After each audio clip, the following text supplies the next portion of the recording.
നമസ്കാരം. സമൂഹ മാധ്യമത്തിൽ ഒരു വിശ്വാസിയുടെ കുറിപ്പ് കണ്ടു.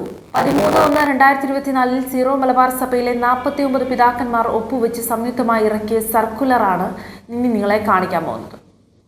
അതിൽ പറയുന്നത് ഇങ്ങനെയാണ്: സിനഡ് പിതാക്കന്മാരായി ഞങ്ങൾ ഒരേ മനസ്സോടുകൂടി നിങ്ങളുടെ അഭിസംബോധന ചെയ്തുകൊണ്ടാണ് പറയുന്നത്. പരിശുദ്ധ ഫ്രാൻസിസ് പാപ്പായുടെ ആഹ്വാനം അനുസരിച്ച് എറണാകുളം അങ്കമാലി അതിരൂപതയിലെ എല്ലാ പള്ളികളിലും സീറോ മലബാർ സഭയുടെ ഔദ്യോഗിക ആരാധനാ ക്രമപ്രകാരമുള്ള കുർബാന അർപ്പിക്കണമെന്നാണ്. പ്രിയപ്പെട്ട പിതാക്കന്മാരെ, വിശ്വാസികൾ ഒന്നടങ്കം വിശ്വസിക്കുന്നത് നിങ്ങൾ 47 പേരും ഈ സർക്കുലറിൽ ഒപ്പുവെച്ചിരിക്കുന്നത് ഉത്തമ ബോധ്യത്തോടെയും വിശ്വാസത്തോടെയും പരിശുദ്ധാത്മാവിന്റെ പ്രേരണയാലും ആണ് എന്നാണ്.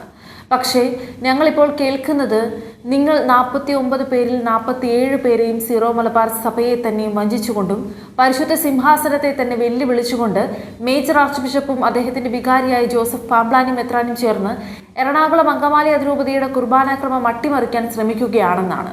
പ്രിയപ്പെട്ട ബാക്കി 47 സിനഡ് പിതാക്കന്മാരെ, നിങ്ങൾ എപ്പോഴും മാർപ്പാപ്പയെ അംഗീകരിക്കുന്നുണ്ടെങ്കിൽ, അരപ്പട്ടയുടെ അർത്ഥം എന്താണെന്ന് ഉത്തമ ബോധ്യമുണ്ടെങ്കിൽ, കിട്ടിയ ദൈവവിളി ഇപ്പോഴും അതിൻ്റെ പൂർണ്ണതയിലും ചൈതന്യത്തിലും നിങ്ങളിൽ ഉണ്ടെങ്കിൽ, സഭയുടെ രക്ഷയ്ക്ക് വേണ്ടി, അജഗണങ്ങളുടെ സംരക്ഷണത്തിന് വേണ്ടി, തങ്ങളുടെയും വരും തലമുറയുടെയും വിശ്വാസ നിലനിൽപ്പിന് വേണ്ടി നിങ്ങൾ ഇടപെടണം.